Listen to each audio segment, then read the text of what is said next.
ওই তো মামু মনে হচ্ছে এই 6 মাস থেকে ওই 5,000 টাকা ওই মামু আমাকে শোধ দিতে পারছে না। পয়সাটা খালি 6 মাস থেকে আমি যেচেই ঘুরাচ্ছি, টাকা আমার শোধ দিচ্ছে না। ওর কাছে আমি টাকা যেমন করি হোক আদায় করবো। বুধো টাকা শোধ দিয়ে আর মুরাদ নাই। আর হাত পা ধুতে কম করতে, হাত পা পরিষ্কার চাই।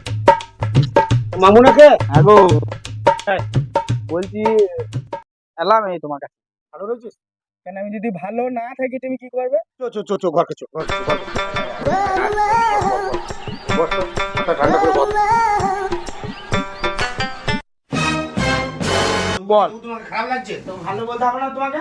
তুমি খারাপ বলো? এত রেগে দিচ্ছ কেন?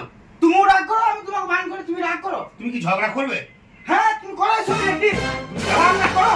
এসব আমি পালিয়ে নিতে এসেছি, কিন্তু একটা কথা তোমাকে আমি বলে দিচ্ছি।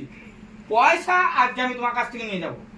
যদি তুমি দাড়ি মোচ চয়লা যদি বেটা ছেলে হও, যদি তোমার বুকে চুল বেরিয়েছে, তা তুমি আমাকে এই জায়গাতে এইখানে দাঁড়িয়ে তুমি একবার আমাকে বুক ফুলিয়ে বলে দাও যে তোমার টাকা আমি দিলাম না। অসুবিধা নাই। তুমি যদি খিলাড়ি হও তাহলে বলো যে দিলাম না। দিলাম না।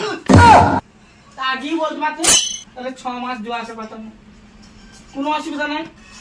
পয়সা আমি দিয়েছি, আমার পয়সা চলে যাবে। তবে একটি কথা তুমি কিন্তু খেয়াল রাখবে। বল বল তুই। না কি বলার কি আছে? ভাই তুমি কে, আমি কে? আমরা এক গাড়ির ছেলে। তুমি এক মায়ের ছেলে, আমি এক মায়ের ছেলে। আমরা দুজনা ঝগড়া করি, পাড়ার লোকে কি বলবে? দুটো পয়সা লাগে দুজনে মিলে। না তো বল। না না তো বল তুই। তুমি ঘরে বসো, তুমি অসুবিধা নাই।